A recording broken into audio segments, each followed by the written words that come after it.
Welcome to next exam. आज है 24 जून 2022 और 24 जून 2022 से करंट अफेयर्स के जितने भी इंपॉर्टेंट क्वेश्चन बन सकते हैं सारे हम इस वीडियो में डिस्कस करेंगे और हर क्वेश्चन से रिलेटेड इंपॉर्टेंट फैक्ट भी मैं आपको बताऊंगा, तो आप पूरा वीडियो बहुत ध्यान से देखिए। लास्ट में मैं आपसे क्वेश्चन भी पूछूंगा, उसका आंसर आपको कमेंट बॉक्स में बताना है।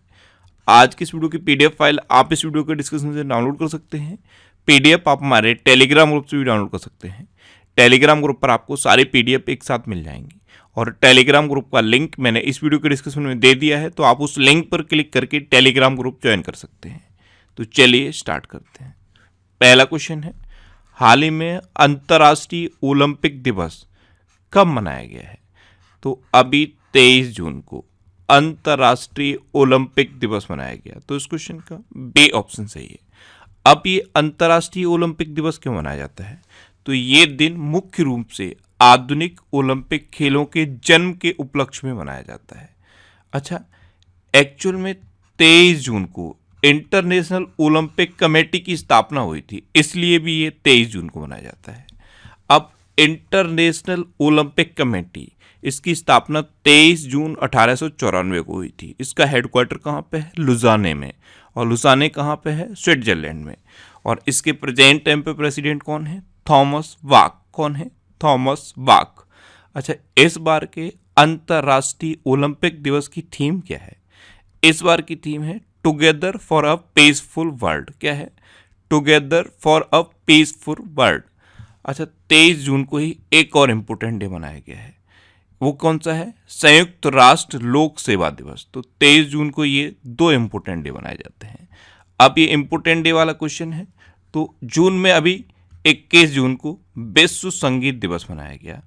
20 जून को विश्व शरणार्थी दिवस मनाया गया। 18 जून को सस्टेनेबल गैस्ट्रोनॉमी डे मनाया गया। 17 जून को विश्व मरुस्थलीकरण और सूखा रोकथाम दिवस मनाया गया। 16 जून को परिवार प्रेषण का अंतर्राष्ट्रीय दिवस मनाया गया और 16 जून को ही विश्व कछुआ दिवस भी मनाया गया। 15 जून को ग्लोबल विंड डे मनाया गया और 15 जून को ही विश्व बुजुर्ग दुर्व्यवहार जागरूकता दिवस मनाया गया। 14 जून को विश्व रक्तदाता दिवस मनाया गया। 13 जून को अंतर्राष्ट्रीय एल्बिनिज्म जागरूकता दिवस मनाया गया। 12 जून को बाल श्रम के खिलाफ विश्व दिवस मनाया गया। 9 जून को विश्व प्रत्यायन दिवस मनाया गया। 8 जून को विश्व महासागर दिवस मनाया गया। 7 जून को विश्व खाद्य सुरक्षा दिवस मनाया गया। 6 जून को रूसी भाषा दिवस मनाया गया। 5 जून को विश्व पर्यावरण दिवस मनाया गया। 4 जून को आक्रामकता के शिकार बच्चों का अंतर्राष्ट्रीय दिवस मनाया गया। 3 जून को विश्व साइकिल दिवस मनाया गया। 2 जून को तेलंगाना स्थापना दिवस मनाया गया और 1 जून को ग्लोबल पेरेंट्स डे मनाया गया। ग्लोबल पेरेंट्स डे ये 1 जून को मनाया गया और वर्ल्ड मिल्क डे भी 1 जून को मनाया गया। तो जून में अब तक इतने इंपोर्टेंट डे मनाए गए हैं, ये आपको याद रखने हैं। अच्छा, आज की इस वीडियो का हम टारगेट रखते हैं 40 लाइक का। तो अगर ये वीडियो आपको अच्छा लगता है, हेल्पफुल लगता है, तब आप इस वीडियो को लाइक और शेयर जरूर किया करो। और मैं आपको भी बोलता हूँ, डेली मॉर्निंग नोट कर सबसे पहले अपने लिए एक टारगेट फिक्स करो, चाहे छोटा सा ही टारगेट फिक्स करो, लेकिन डेली मॉर्निंग नोट कर सबसे पहले अपने लिए एक टारगेट फिक्स करो और फिर अपना पूरा दिन उस टारगेट को अचीव करने में लगा दो। आपकी लाइफ ऑटोमेटिकली अच्छी हो जाएगी। नेक्स्ट क्वेश्चन है, हाल ही में विश्व बैंक ने किस राज्य में वर्षा आधारित खेती को बढ़ावा देने के लिए 1000 करोड़ रुपए की परियोजना को मंजूरी दी है? तो अभी वर्ल्ड बैंक ने उत्तराखंड में वर्षा आधारित खेती को बढ़ावा देने के लिए 1000 करोड़ रुपए की परियोजना को मंजूरी दी। अब उत्तराखंड, तो ये है मैप में उत्तराखंड। उत्तराखंड की कैपिटल क्या है? देहरादून। उत्तराखंड की चीफ मिनिस्टर कौन है? पुष्कर सिंह धामी। और उत्तराखंड के गवर्नर कौन है? गुरमीत सिंह। अच्छा, अभी स्वास्थ्य सेवा क्षेत्र में ड्रोन लॉन्च करने वाला पहला राज्य उत्तराखंड बना। देहरादून में BRO@63 बहुआयामी अभियान को हरी झंडी दिखाई गई। उत्तराखंड में मुख्यमंत्री ने 1064 भ्रष्टाचार विरोधी मोबाइल ऐप लॉन्च किया है। उत्तराखंड सरकार ने हिम प्रहरी योजना शुरू करने की घोषणा की है। सुराई इको टूरिज्म जोन का उद्घाटन उत्तराखंड में किया गया। पहला वन चिकित्सा केंद्र उत्तराखंड में खोला गया। भारत के पहले जैव विविधता उद्यान भारत वाटिका का उद्घाटन उत्तराखंड में हुआ है। भारत का पहला लाइकेन पार्क उत्तराखंड में खुला है। उत्तराखंड में कुमाऊं च्यूर ऑयल को जीआई टैग मिला है। अच्छा, उत्तर भारत का सबसे बड़ा पामेटम उत्तराखंड के हल्द्वानी में खुला है। और सबसे अधिक ऊंचाई वाले हर्बल गार्डन सेटअप का उद्घाटन भी उत्तराखंड में हुआ है। अच्छा, उत्तराखंड में जिम कॉर्बेट नेशनल पार्क है। ये सबसे पुराना नेशनल पार्क है, सबसे पुराना है इसीलिए इसका पूर्ण नाम पूछ लिया जाता है। इसका पूर्ण नाम है हैली नेशनल पार्क। अच्छा, उत्तराखंड में हरेला पर्व मनाया जाता है, फूलदेई त्यौहार मनाया जाता है और फूलों की घाटी भी उत्तराखंड में है। इतना आप उत्तराखंड के बारे में याद रखिए। नेक्स्ट क्वेश्चन है, हाल ही में कौन सा देश एशियाई साइकिलिंग चैंपियनशिप 2022 में 27 पदक जीतकर शीर्ष पर रहा है? तो जापान अभी एशियाई साइकिलिंग चैंपियनशिप 2022 में 27 पदक जीतकर टॉप पर रहा है। तो इस क्वेश्चन का बे ऑप्शन सही है। अच्छा, इंडिया कौन से नंबर पर रहा है? तो इंडिया ने टोटल 23 पदक जीते हैं। कौन कौन से? 2 गोल्ड जीते हैं, 6 सिल्वर मेडल जीते हैं और 15 ब्रॉन्ज मेडल जीते हैं। अब जापान टॉप पर है, तो ये है मैप में जापान। जापान की कैपिटल क्या है? टोक्यो। जापान की करेंसी क्या है? येन। और जापान के प्रेजेंट टाइम पे प्रेसिडेंट कौन है? Fumio Kishida. कौन है? Fumio Kishida. अच्छा, जापान पहली बार अभी नाटो शिखर सम्मेलन में भाग लेगा। WEF की travel and tourism development index में जापान टॉप पर रहा था। दुनिया की सबसे बुजुर्ग व्यक्ति केन तनाका का 119 वर्ष की उम्र में निधन हुआ। केन तनाका, ये जापान के थे। अच्छा, दुनिया का पहला डुअल मोड वाहन जापान में पेश किया गया। डुअल मोड वाहन का मतलब क्या है? ये रेलवे की पटरियों पे भी चल सकता है और नॉर्मल रोड पर भी चल सकता है। अच्छा, अभी जो हेनले पासपोर्ट इंडेक्स आया था उसमें भी जापान टॉप पर रहा था। नेक्स्ट क्वेश्चन है, हाल ही में जारी ग्लोबल लिवेबिलिटी इंडेक्स 2022 में कौन शीर्ष पर रहा? तो ग्लोबल लिवेबिलिटी इंडेक्स यानी कि रहने के मामले में जो सबसे बेहतर शहर हैं उनका ये इंडेक्स है। तो रहने के मामले में सबसे बेहतर शहर घोषित किया गया है ऑस्ट्रिया की कैपिटल वियना। तो इस क्वेश्चन का सी ऑप्शन सही है। ऑस्ट्रिया की कैपिटल वियना रहने के मामले में दुनिया का सबसे अच्छा शहर है। अच्छा, ये 140 देशों का इंडेक्स है और इस 140 देशों के इंडेक्स में इंडिया का नई दिल्ली 112वें नंबर पे है। नई दिल्ली इस इंडेक्स में 112वें नंबर पे है। नेक्स्ट क्वेश्चन है, हाल ही में विदेश मंत्री एस जयशंकर ने किस देश में भारतीय दूतावास का उद्घाटन किया है? तो हमारे विदेश मंत्री हैं एस जयशंकर। इन्होंने अभी इथोपिया में भारतीय दूतावास का उद्घाटन किया। तो इस क्वेश्चन का बे ऑप्शन सही है। अब इथोपिया, तो ये है मैप में इथोपिया। इथोपिया की कैपिटल क्या है? अदिश अबाबा। इथोपिया की करेंसी क्या है? इथोपियन बिर। और इथोपिया के प्रेजेंट टाइम पे प्राइम मिनिस्टर कौन है? एबी अहमद। कौन है? एबी अहमद। नेक्स्ट क्वेश्चन है, हाल ही में किस देश के पत्रकार दिमित्री मुराटोव ने यूक्रेन के बच्चों की मदद के लिए अपना नोबेल शांति पुरस्कार बेचा है? तो दिमित्री मुराटोव ये रूस के पत्रकार हैं और अभी इन्होंने यूक्रेन के बच्चों की मदद के लिए अपना नोबेल शांति पुरस्कार बेचा। तो इस क्वेश्चन का सी ऑप्शन सही है। ये हैं दिमित्री मुराटोव।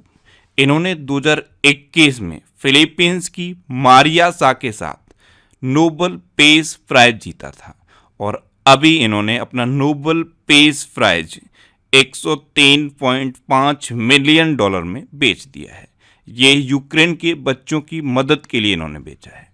नेक्स्ट क्वेश्चन है, हाल ही में केंद्रीय संस्कृत मंत्री जे किशन रेड्डी ने कहाँ ज्योतिर्गमय उत्सव का शुभारंभ किया है? तो ज्योतिर्गमय उत्सव इसका शुभारंभ अभी नई दिल्ली में किया गया। तो इस क्वेश्चन का बे ऑप्शन सही है। हमारे केंद्रीय संस्कृत मंत्री हैं जे किशन रेड्डी। इन्होंने अभी आज़ादी के अमृत महोत्सव के हिस्से के रूप में ज्योतिर्गमय उत्सव का शुभारंभ नई दिल्ली में किया है। नेक्स्ट क्वेश्चन है, हाल ही में पूर्ण रूप से नवीनीकरण ऊर्जा चालित भारत का पहला हवाई अड्डा कौन सा बना है? तो दिल्ली का इंदिरा गांधी इंटरनेशनल एयरपोर्ट पूर्ण रूप से नवीनीकरण ऊर्जा चलित भारत का पहला हवाई अड्डा बना। तो इस क्वेश्चन का ए ऑप्शन सही है। नेक्स्ट क्वेश्चन है, हाल ही में ल्यूमिनस पावर टेक्नोलॉजी ने किसे अपना एमडी एंड सीईओ नियुक्त किया है? तो आपने ल्यूमिनस के इन्वर्टर और बैटरीज देखे होंगे, वही कंपनी है ल्यूमिनस पावर टेक्नोलॉजी। इसने अपना एमडी एंड सीईओ प्रीति बजाज को अपॉइंट किया। तो इस क्वेश्चन का बी ऑप्शन सही है, ये है प्रीति बजाज। नेक्स्ट क्वेश्चन है, हाल ही में किस देश में G7 सम्मेलन 2022 का आयोजन किया जाएगा? तो G7 समिट 2022 का आयोजन अभी जर्मनी में किया जाएगा। तो इस क्वेश्चन का सी ऑप्शन सही है। और इसमें पार्टिसिपेट करने के लिए प्रधानमंत्री मोदी जी 26-27 जून को जर्मनी जाएंगे। अब जर्मनी, तो ये है मैप में जर्मनी। जर्मनी की कैपिटल क्या है? बर्लिन। जर्मनी की करेंसी क्या है? यूरो। जर्मनी के प्रेजेंट टाइम पे प्रेसिडेंट कौन है? Frank Walter Steinmeier. और जर्मनी के प्रेजेंट टाइम पे चांसलर कौन है? Olaf Scholz. नेक्स्ट क्वेश्चन है, हाल ही में 26वीं सिंधु दर्शन यात्रा कहाँ शुरू हुई है? तो लद्दाख के लेह में अभी 26वीं सिंधु दर्शन यात्रा शुरू हुई। तो इस क्वेश्चन का बी ऑप्शन सही है, अभी लेह में शुरू हुई है। तो अभी सांस्कृतिक विरासत को संरक्षित करने के लिए भारत के पहले सामुदायिक संग्रहालय का उद्घाटन भी लेह में हुआ था। भारत का पहला चलता फिरता सिनेमाघर, इसे रोबिंग सिनेमा हॉल बोलते हैं, ये भी लेह में स्थापित किया गया। नेक्स्ट क्वेश्चन है, हाल ही में किस देश ने नूरी रॉकेट का सफलतापूर्वक प्रक्षेपण किया है? तो अभी साउथ कोरिया ने नूरी रॉकेट का सफलतापूर्वक प्रक्षेपण किया। तो इस क्वेश्चन का सी ऑप्शन सही है, अब साउथ कोरिया। तो आप मैप में देखिए, जो आपको नीचे की तरफ दिखाई दे रहा है यही है साउथ कोरिया। साउथ कोरिया की कैपिटल क्या है? सियोल। साउथ कोरिया की करेंसी क्या है? South Korean von. और साउथ कोरिया के अभी नए राष्ट्रपति कौन बने हैं? यून सुक यूल। अच्छा, इस मैप में आपको एक डिवाइडिंग लाइन दिख रही है, ये नॉर्थ कोरिया और साउथ कोरिया को डिवाइड करने वाली लाइन है, इसे 38 पैरेलल कहते हैं। नेक्स्ट क्वेश्चन है, हाल ही में किस महिला क्रिकेटर ने अंतर्राष्ट्रीय क्रिकेट से संन्यास लिया है? तो भारत की पूर्व गेंदबाज और ऑलराउंडर हैं रुमेली धर। इन्होंने अभी अंतर्राष्ट्रीय क्रिकेट से संन्यास लिया। तो इस क्वेश्चन का बी ऑप्शन सही है, ये हैं रुमेली धर। ये भारत की पूर्व महिला क्रिकेटर हैं और अभी इन्होंने अंतर्राष्ट्रीय क्रिकेट से संन्यास लिया। नेक्स्ट क्वेश्चन है, हाल ही में किसने वाणिज्य और उद्योग मंत्रालय के नए परिसर वाणिज्य भवन का उद्घाटन किया? तो प्रधानमंत्री नरेंद्र मोदी ने नई दिल्ली में इंडिया गेट के पास वाणिज्य और उद्योग मंत्रालय के नए परिसर वाणिज्य भवन का उद्घाटन किया। तो इस क्वेश्चन का सी ऑप्शन सही है, ये है नया वाणिज्य भवन, ये इंडिया गेट के पास बना है और प्रधानमंत्री मोदी ने इसका उद्घाटन किया है। अब लास्ट वीडियो के क्वेश्चन का आंसर। लास्ट वीडियो में मैंने आपसे क्वेश्चन पूछा था कि हाल ही में गुस्टावो पेट्रो ने किस देश के राष्ट्रपति का चुनाव जीता है? तो अभी कोलंबिया के राष्ट्रपति का चुनाव गुस्टावो पेट्रो ने जीता, यानी कि इस क्वेश्चन का सी ऑप्शन सही था और लगभग सभी स्टूडेंट ने इसका आंसर सही दिया। मोस्टली स्टूडेंट ने इसके बारे में डिटेल में लिखा, मैं आपको एक बार फिर बोलूँगा, क्वेश्चन के बारे में आपको जितना ज़्यादा से ज़्यादा पता हो आप लिखा करो, क्योंकि जो चीज़ें आप लिख देते हो फिर उन्हें आप कभी नहीं भूलते। अब आपके लिए आज का क्वेश्चन है, हाल ही में दुनिया की सबसे बड़ी ताजे पानी की मछली कहाँ पकड़ी गई है? 4 ऑप्शन दिए गए हैं, इनमें से आपको अपना आंसर बताना है। और इसके अलावा हम हमारे फेसबुक पेज पर previous year question daily post करते हैं, तो आप फेसबुक पर नेक्स्ट एग्जाम सर्च करके हमारा फेसबुक पेज ज्वाइन कर सकते हैं, क्योंकि प्रीवियस ईयर क्वेश्चन आपको बहुत हेल्प करते हैं। अगर आपको किसी क्वेश्चन में कोई डाउट होता है या आपको अपने करियर से रिलेटेड भी कोई प्रॉब्लम है, तो आप इंस्टाग्राम पे इंद्रेश आरसी INDRESHRC इंस्टाग्राम पे इंद्रेश आरसी सर्च करके आप मेरे साथ जुड़ सकते हैं और कोई भी डाउट, कोई भी confusion without any hesitation discuss कर सकते हैं। अच्छा, आज की इस वीडियो का आप टारगेट जरूर याद रखना, आज की इस वीडियो का टारगेट है 40,000 लाइक का। तो अगर ये वीडियो आपको अच्छा लगा है, हेल्पफुल लगा है, तब आप इस वीडियो को लाइक और शेयर जरूर किया करो। और आपके पास जो भी स्टडी रिलेटेड व्हाट्सएप और फेसबुक ग्रुप हैं, उनमें आप इस वीडियो को शेयर जरूर कर दिया करो। तो ये था आज का हमारा करंट अफेयर्स का वीडियो। आपको ये वीडियो कैसा लगा प्लीज़ कमेंट बॉक्स में ज़रूर बताना। और अगर अभी तक भी आपने हमारे इस चैनल को सब्सक्राइब नहीं किया है तो इसे आप सब्सक्राइब जरूर कर लीजिए। आपको इस चैनल से निश्चित ही मदद मिलेगी। जब भी आप इसे सब्सक्राइब करेंगे तो बराबर में एक बेल आइकन बन के आएगा, आप उस बेल आइकन पर जरूर क्लिक कर लें, जिससे कि आपको डेली मॉर्निंग में करंट अफेयर्स की वीडियो मिलती रहे। Next exam always with you. Thanks for watching.